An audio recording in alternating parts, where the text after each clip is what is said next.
Байтербек Денигов подберет ритм на синтезаторе под любую песню. Музыкой житель Дубовской занимается с 20 лет. В последнее время руководит художественным кружком в местной школе. По словам Байтербека, в его группе очень способные ребята. Заниматься с ними одно удовольствие. Я рисую белым мелом облака, я мечтаю. Они сами придумывают какие-то песни, мы им помогаем это все. Бывает, что выезжаем и на республиканские мероприятия. Вот на конкурсе нашедов девушка заняли 3-е место в республике.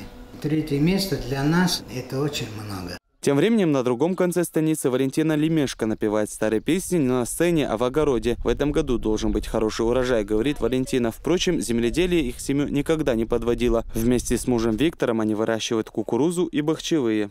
40 лет уже живу с мужем, 40 лет занимаюсь.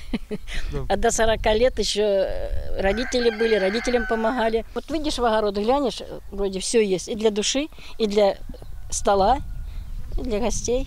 Лук свой не покупаем, картошка своя не покупаем, деревья, компоты свои. Подвал каждый раз забит разными соленьями и вареньями. Впрочем, это не единственный способ выжить в кризис. В хозяйстве несколько десятков ульев. С первым цветением пчелы опять выйдут на активный сбор пыльцы и нектара. Выезд надо. Куда? В поле. Где взятка идет. А без взятка толку не будет. А вот кроликов никуда вывозить не надо. Их в хозяйстве до 80. Кстати, породу Виктор вывел сам. Выносливые и хорошо приспосабливаются к местному климату. Все держим для себя. Где-то 4 дочери у нас. Надо всех кормить же.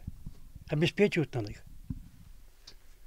Вот с Киздара дочь приезжает, режем туда. С Ростова приезжает, режем туда. Также утей выращиваем, индоутей. Тоже породу вывели свою. А вот дома у семьи Лемешко целый сад из различных цветений, сделаны бисером и другие поделки. Некоторые из них Виктории подарили дочери. За зиму вот этот цветок сидел мешкотно, очень тяжеловато. Но все равно усидчивость нужна. И тот цветок я за зиму связала.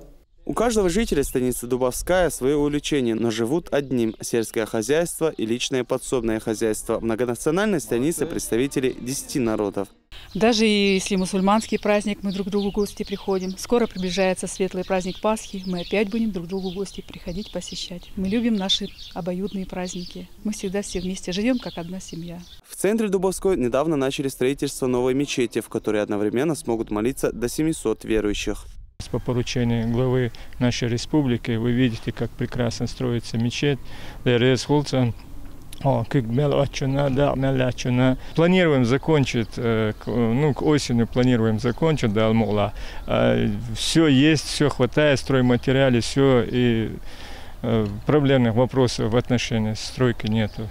Для станицы с численностью всего лишь в 2300 человек это станет огромным подарком. Здесь есть и Дубовской казачий культурный центр. В него входят творческие коллективы и активисты села. Участвуют в различных культурных мероприятиях республиканского масштаба. Алхазур Керимов, Мурат Альбукаев, Дауд Куруев. Новости.